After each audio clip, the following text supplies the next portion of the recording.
दोस्तों, कैसे हैं आप सभी। आशा करती हूँ आप सभी बहुत अच्छे हैं और अपना ख्याल रख रहे हैं। राधा रानी अपनी कृपा आप सब पर बनाए रखे।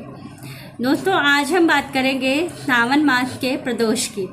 सावन मास का प्रदोष कब पड़ रहा है? शुक्ल पक्ष का।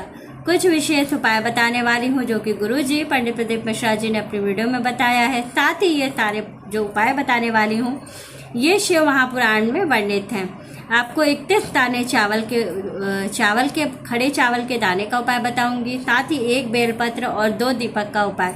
बहुत ही खास उपाय हैं, इनको करने से आपको 100% इसका लाभ ज़रूर मिलता है। तो चलिए जानते हैं क्या करना है, कैसे और किन किन बातों का विशेष रूप से हमें ध्यान रखना है। कौन सी चीज़ें नहीं करनी है इसका भी हमें ज़रूर ध्यान रखना है। कौन कौन सी बातें विशेष रूप से फलदायी हैं। सबसे पहली चीज़ मैं आपको बता दूं कि देखिए, जो प्रदोष पड़ रहा है सावन मास के शुक्ल पक्ष का, ये पड़ रहा है 6 अगस्त को।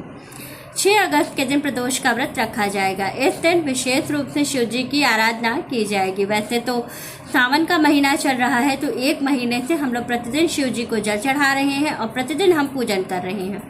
लेकिन जो कुछ खास तिथियां होती हैं जिस पर शिव जी को विशेष प्रकार से प्रसन्न किया जाता है, जैसे कि कुछ उपाय करके या कुछ हमारी जो ऐसी कामना होती है जिसको कि पूरा करने के लिए कुछ विशेष उपाय ज़रूर किए जाते हैं। तो चलिए जानते हैं कि सावन प्रदोष के दिन हमें कौन से उपाय करने हैं और किन बातों का विशेष रूप से हमें ध्यान रखना है। तो चलिए वीडियो शुरू कर लेते हैं और बहुत अच्छे से हम लोग समझ लेते हैं किन किन बातों का ध्यान रखना है, क्या चीज़ें करनी है, क्या नहीं करना है और किन बातों का ध्यान रखना है। तो चलिए वीडियो शुरू कर लेते हैं और समझ लेते हैं। लेकिन उससे पहले अगर अभी तक आपने मेरे चैनल को सब्सक्राइब नहीं किया है तो चैनल सब्सक्राइब कर लीजिएगा। बेल आइकन को दबाना बिल्कुल ना भूलिएगा। जानकारी अच्छी लगे तो वीडियो को लाइक शेयर ज़रूर कीजिएगा।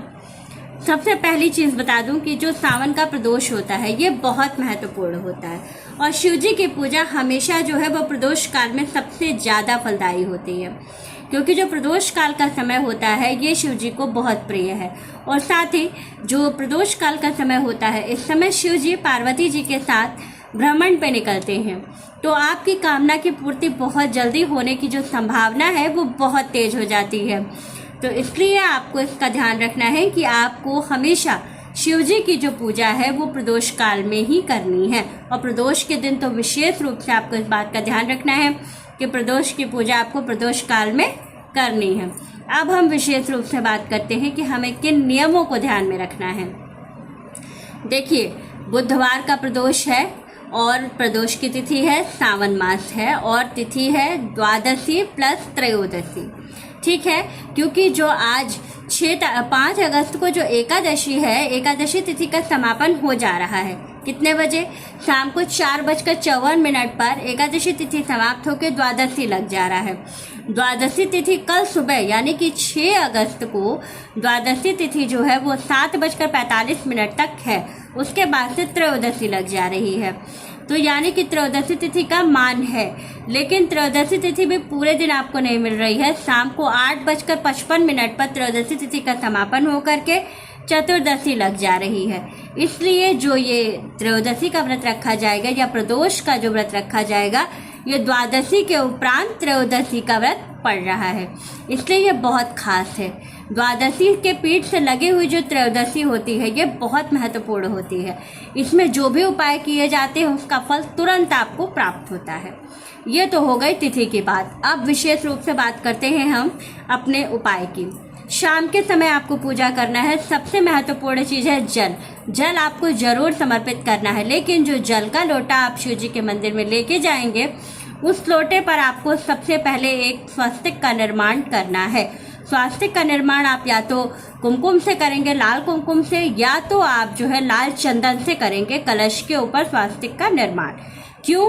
क्योंकि जो स्वस्तिक है वो श्री का प्रतीक है और हमेशा हम जब भी पूजन करते हैं या जो भी चीज़ें चढ़ाते हैं तो जो हमारी कामना होती है वो तो है ही है, साथ ही हमें श्री की कामना भी हमेशा होती है। तो इसलिए जो श्री का लोटा हम लेकर के जाते हैं और जल समर्पित करते हैं, इससे शिव जी बहुत जल्दी प्रसन्न होते हैं और बहुत जल्दी आपको लक्ष्मी की प्राप्ति होती है। तो जरूर कीजिएगा, बहुत ही अचूक उपाय बता रही हूँ आपको। तो ये उपाय आपको 100% करना ही करना है। साथ ही आपको पंचामृत से अभिषेक करना है शिव जी का। अभिषेक करने के बाद अब आपको विशेष रूप से श्रृंगार करना है। श्रृंगार में आपको बुधवार का जब प्रदोष पड़ता है तो हम लोग जो सफ़ेद चंदन होता है उससे बाबा को त्रिपुंड लगाते हैं। सफ़ेद चंदन का त्रिपुंड बाबा को बहुत प्रिय है, तो इसलिए पहले सफ़ेद चंदन का त्रिपुंड लगाएंगे और लाल चंदन से बाबा का तिलक करेंगे। इससे हमको धन, यश, वैभव की प्राप्ति होती है। जीवन में बहुत तेज यश पड़ता है हमारा जो लोग सफ़ेद चंदन से बाबा को अर्धपुंड त्रिपुंड का तिलक लगाते हैं। साथ ही आपको अगर जीवन में मान और प्रतिष्ठा बढ़ानी है तो क्या करना है, शहद लीजिएगा। शहद से अपने जो ये आपके रिंग फिंगर जो होती है, इससे आपको क्या करना है, ओम लिखना है शहद से। कहाँ पर? शिवलिंग पर। जब आप ऐसा करते हैं तो इससे मान और प्रतिष्ठा, यश और वैभव सारी चीज़ें बढ़ती हैं। बहुत छोटा उपाय है लेकिन बहुत ही कारगर है, ज़रूर कीजिएगा, बहुत पुण्य फल मिलता है। क्योंकि ये जो चीज़ें बता रही हूँ ये शिव महापुराण में वर्णित है, तो आपको इसका लाभ जरूर मिलता है। अब जो 31 दाने चावल का उपाय है ये किस लिए है, पहले ये जान लीजिए। जो 31 दाने चावल शिव जी को चढ़ाए जाते हैं, इससे समृद्धि बढ़ती है, धन और संपदा बढ़ती है हमारे जीवन में।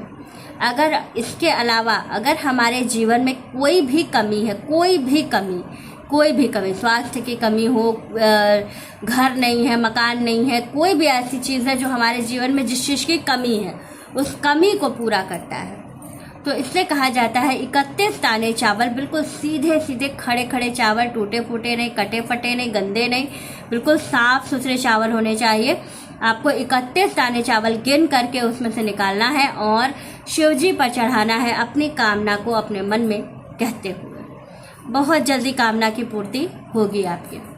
इसके साथ ही ये करने के बाद अब आपको 2 दीपक का उपाय। पहले तो एक दीपक आपको शिव जी के मंदिर में देशी घी का जलाना है, क्योंकि प्रदोष काल में दीपक जलाना है और देशी घी का जलाना है।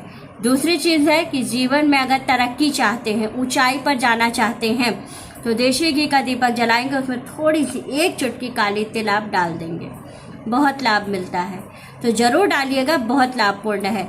इसके बाद जब शिव जी की पूजा कर लें, उसके बाद जब आप घर आइएगा तो 2 दीपक आपको अपने घर के मुख्य द्वार पर लगाना है। जो घर का मुख्य द्वार होता है, गेट के दोनों तरफ आपको क्या करना है, 2 दीपक बनाना है देशी घी का। दोनों दीपक में लंबी बाती लगाइएगा, और लंबी बाती भी कौन सी, 2 बाती जोड़ करके। एक बाती का दीपक नहीं बनाना है, बाती जो भी दिया बनाइएगा उसमें 2 बाती जुड़ी हुई बनाइएगा, मतलब अलग अलग 2 बाती बना करके और दोनों को एक में ऐसे जोड़ करके बाती में लगा करके और फिर बाती को जला दीजिएगा और उसमें थोड़ी सी काले तिल आप डालिएगा।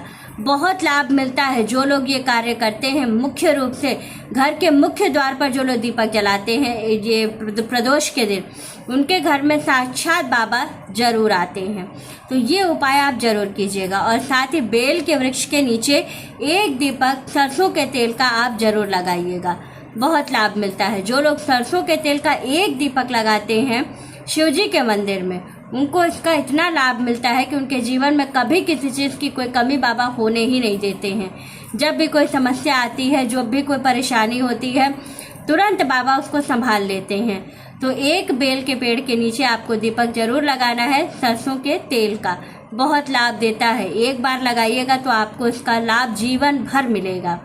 तो जरूर कीजिएगा। प्रदोष के दिन, प्रदोष काल में शिव जी की पूजा के बाद 1 सरसों के तेल का दीपक बेल के वृक्ष के नीचे जरूर जलाइएगा। तो वीडियो अच्छी लगे, जानकारी अच्छी लगे तो वीडियो को लाइक, शेयर और सब्सक्राइब जरूर कीजिएगा। राधे राधे दोस्तों।